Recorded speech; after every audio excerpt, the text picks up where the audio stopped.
Latest updates ఎప్పటికప్పుడు పొందడానికి big TV WhatsApp channel follow అవ్వండి. లింక్ డిస్క్రిప్షన్ లో ఉంది. డిసెంబర్ 25 అర్ధరాత్రి ఇది పోలీస్ డిపార్ట్మెంట్కు కాలరాత్రిగా మారిపోయింది.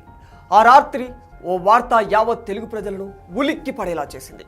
కామారెడ్డి జిల్లా బిక్కునూరు ఎస్ఐ సాయి కుమార్, బీబీపేట పోలీస్ స్టేషన్లో విధులు నిర్వహిస్తున్న లేడీ కానిస్టేబుల్ శృతి, బీబీపేట పిఎస్లో కంప్యూటర్ ఆపరేటర్గా పనిచేస్తున్న నిఖిల్, ఈ ముగ్గురి ట్రయాంగిల్ లవ్ స్టోరీకి అడ్లూరు ఎల్లారెడ్డి చెరువులో ఎండ్ కార్డు పడింది. ఈ ఘటన జరిగి వారం రోజులు గడిచిపోతున్నా వీరు ఎలా చనిపోయారన్నది ఓ మిస్టరీగానే కొనసాగుతోంది. ఒక చెరువు, ముగ్గురి చావు, సమాధానం దొరకని 30 ప్రశ్నలు. ఈ సినిమాను తలపించే ట్విస్టులు. అసలు ఈ ముగ్గురు కలిసి అడ్లూరు ఎల్లారెడ్డి పెద్ద చెరువుకు ఎందుకు వెళ్లారు? వీరి శరీరాలపై బలమైన గాయాలు, చెరువు గట్టుపై వీరి వస్తువులు. ఇంతకీ ఇవి హత్యలా, ఆత్మహత్యలా? ఆ రోజు అక్కడ ఏం జరిగింది? ఈ ముగ్గురి మృతి కేసులో బిగ్ ట్విస్ట్ ఏంటంటే, తనను ఎస్ఐ సాయి కుమార్ వేధిస్తున్నట్టు అప్పటికే కానిస్టేబుల్ శృతి మరో కానిస్టేబుల్కి మొరపెట్టుకుని ఏడ్చినట్టు తెలుస్తుంది. అక్కడితో ఆగకుండా తమకు రక్షణ కల్పించాలంటూ 15 రోజుల కిందటే జిల్లా ఎస్పీకి ఫిర్యాదు కూడా చేశాడట ఆపరేటర్ నిఖిల్. అయినా ఎస్పీ పట్టించుకోలేడు. ఎందుకు? అయితే మహిళా కానిస్టేబుల్, ఎస్ఐ, కంప్యూటర్ ఆపరేటర్, ఈ ముగ్గురికి పరిచయాలు ఏర్పడింది మాత్రం బీబీపేటలోనే. ఇక్కడి నుంచి ప్రారంభమైన వీరి పరిచయాల పర్వం చివరకు పెద్ద చెరువులో మృతదేహాలుగా తేలే వరకు వెళ్ళింది. మెదక్ జిల్లా కొల్చారానికి చెందిన సాయి కుమార్ 2018లో ఎస్ఐగా ఎంపికయ్యారు. సాయి కుమార్ది పేద కుటుంబం. కష్టపడి పైకి వచ్చిన ఆయన ఎస్ఐ ఉద్యోగం తర్వాత 2022లో కర్నూలు జిల్లా నంద్యాలకు చెందిన మహాలక్ష్మిని ప్రేమించి పెళ్లి చేసుకున్నారు. వీరిద్దరికీ 2 ఏళ్ల కుమారుడు కూడా ఉన్నాడు. మహాలక్ష్మి ప్రస్తుతం 5 నెలల గర్భవతి. ఇక గాంధారి మండలం గుల్జాల్ గ్రామానికి చెందిన కానిస్టేబుల్ శృతిది కూడా సాధారణ స్థాయి కుటుంబమే. 2014లో కానిస్టేబుల్గా ఎంపికైన ఆమె గాంధారిలో 6 ఏళ్లు, కామారెడ్డిలో 1 ఏడాది పాటు విధులు నిర్వహించింది. గతంలోనే వివాహమై విడాకులు తీసుకున్న శృతి గత 3 ఏళ్లుగా బీబీపేటలో విధులు నిర్వహిస్తోంది. సాయి కుమార్ బీబీపేట ఎస్ఐగా ఉన్న సమయంలోనే ఆమెతో పరిచయం ఏర్పడింది. ఆ తర్వాత వీరిద్దరూ చనువుగా ఉండేవారని స్థానికులు చెబుతున్నారు. ఆ తర్వాత సాయి కుమార్ బదిలీపై బిక్కునూరుకు వెళ్ళాడు. అప్పుడు బీబీపేటకు చెందిన కంప్యూటర్ ఆపరేటర్ నిఖిల్తో శృతికి పరిచయం పెరిగింది.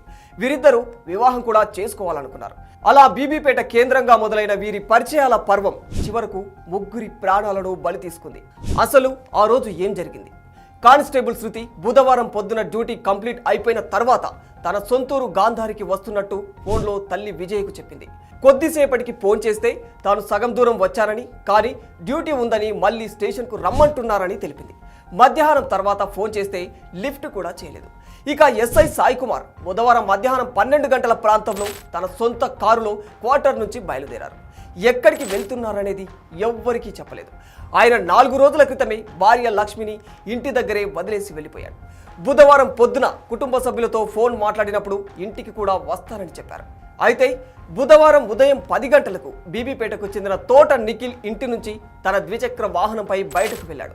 11 గంటలకు నిఖిల్కు అతడి సోదరుడు రాజేందర్ ఫోన్ చేయగా తాను వేరే పని మీద ఉన్నానని, తర్వాత ఫోన్ చేస్తానని హడావుడిగా సమాధానమిచ్చాడు. తర్వాత ఫోన్ చేసినా స్పందించలేదు. అసలు వీళ్ళు ముగ్గురు ఎక్కడ కలుసుకున్నారు? చెరువు వద్దకు ఎందుకు వెళ్లారు? ముగ్గురికి ముగ్గురు అనుకోని కావాలనే ఆత్మహత్య చేసుకున్నారా, లేక ఈ ముగ్గురిని ఇంకెవరైనా హత్య చేశారా? అసలేం జరిగింది? ఆ రోజు 11 గంటలకు Bikkanoor SI Sai Kumar toll plaza ప్రాంతంలో కారులో ప్రయాణిస్తున్న దృశ్యాలు సీసీ కెమెరాలో రికార్డ్ అయ్యాయి. ఇక శృతి బస్సులో, నిఖిల్ బైక్పై ఎవరికి వారే వేరువేరుగా బయలుదేరారు. మధ్యాహ్నం 12 గంటలకు కామారెడ్డి మండలం నర్సన్నపల్లిలోని ఓ దాబా దగ్గర ముగ్గురు కలుసుకున్నారు. అక్కడే కలిసి భోజనం కూడా చేసినట్లు పోలీసులు చెబుతున్నారు. 1 గంటకు ముగ్గురు కలిసి ఎస్ఐ సొంత కారులో సదాశివనగర్ మండలం అడ్లూరు ఎల్లారెడ్డి చెరువు వద్దకు చేరుకున్నారు. ఈ చెరువు వద్ద ఏం జరిగింది? బీబీపేట పోలీసులు అక్కడికి వెళ్లి చూడగా చెరువు ఒడ్డున సెల్ ఫోన్ దొరికింది. సమీపంలోనే ఎస్ఐ సాయి కుమార్ కారు కూడా ఉంది. అందులో శృతి బ్యాగ్ ఉంది. ఎస్ఐ సెల్ ఫోన్ అతని ప్యాంటు జేబులోనూ ఉండగా మిగతా 2 ఫోన్లు మాత్రం చెరువు గట్టుపై ఉన్నాయి. చనిపోయిన వారం రోజుల ముందు నుంచే ఈ ముగ్గురు ఫోన్లలో ఎక్కువగా మాట్లాడుకున్నారు. సాయి కుమార్ 2 ఫోన్లలో కలిపి 3 సిమ్లు వాడగా నిఖిల్ 2 ఫోన్లు వాడాడు. శృతి 1 ఫోన్ వాడింది. బుధవారం ఉదయం నుంచే ఒక్కచోటికి చేరేదాకా ఫోన్లో కంటిన్యూస్గా మాట్లాడుతూనే ఉన్నారు. జిల్లా అధికారులతో ఫోన్ కాన్ఫరెన్స్లో ఉన్న సమయంలో తప్ప మిగతా సమయమంతా ముగ్గురు మాట్లాడుతూనే ఉన్నట్టు తెలుస్తుంది. అయితే శృతి, నిఖిల్ ప్రేమ వ్యవహారంలో సాయి కుమార్ ఎందుకు తలదొచ్చాడు? ఈ కథకు సూత్రధారి ఎవరు? తనకు ఇష్టం లేకుండా ఈ పెళ్లి చేసుకుంటున్నారని ఎస్ఐ సాయి కుమారే శృతి, నిఖిల్లను చంపి తాను చనిపోయాడా? శృతి, నిఖిల్లు కలిసి సాయి కుమార్ను చంపే క్రమంలో వీళ్ళు చనిపోయారా? లేదా గొడవ పెద్దది కావడంతో ఇద్దరి టార్చర్ భరించలేక శృతి ఆత్మహత్య చేసుకోబోతే కాపాడే క్రమంలో ముగ్గురు చనిపోయారా? ఈ ముగ్గురి మరణం వెనక నాలుగో వ్యక్తి ఉంటే అతని గురించి పోలీసులు ఎందుకు బయట పెట్టడం లేదు?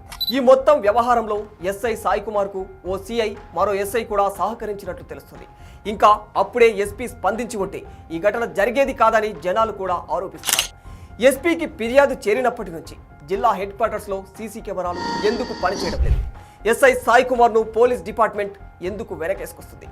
అలా అంటే ఈ కథకు అసలు సూత్రధారి సాయి కుమారేనా అని కొందరు అనుమానిస్తుంటే, ఇద్దరు పోలీసుల వ్యవహారం కాబట్టి ఇది డిపార్ట్మెంట్కే మాయని మచ్చ అవుతుందని, ఈ డెత్స్ను ఇలా మిస్టరీగా ఉంచుతుందని పోలీస్ శాఖ తీరుపై మరికొందరు విమర్శలు గుప్పుతున్నారు. ఇందులో ఏది వాస్తవం అనేది చనిపోయిన ఆ ముగ్గురికి, డిపార్ట్మెంట్కి తప్ప మరెవరికీ తెలియని పరిస్థితి. For more videos like this, subscribe Big TV channel.